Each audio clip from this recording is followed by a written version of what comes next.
আমরা এই বার্তা দিতে এসেছি যে ১.৫ বছর এই সুদখোর মহাজন ইউনূস সরকারের নেতৃত্বে আমাদের দেশে যে জঙ্গিবাদের উত্থান, মৌলবাদের উত্থান এবং এই বাংলাদেশকে অর্থনৈতিকভাবে সমস্ত কিছুভাবে ধ্বংস করা হয়েছে, সেই জায়গা থেকে আমরা মনে করি আজকের ২১শে ফেব্রুয়ারি আমাদের এই বার্তায় যে আমরা জঙ্গিবাদ মৌলবাদের বিরুদ্ধে বাংলাদেশ আওয়ামী লীগ সর্বদা প্রস্তুত এবং জননেত্রী শেখ হাসিনা ইতিমধ্যে ঘোষণা দিয়েছেন সারা বাংলাদেশ থেকে জঙ্গিবাদ মৌলবাদ এবং ২৪-এর যে জঙ্গিবাদ আছে তাদেরকে আমরা মোকাবেলা করবো ইনশাল্লাহ।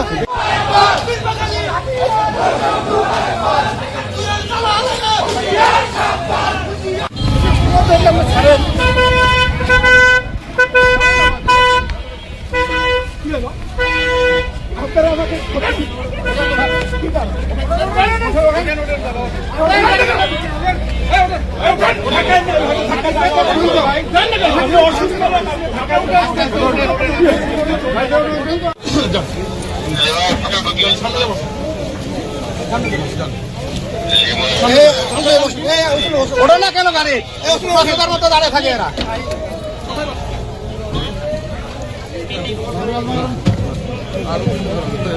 আমার মোবাইল দুইজন কিছু বলবেন নাকি?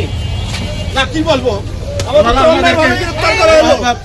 এটা কোনো মানে হয় আমাদের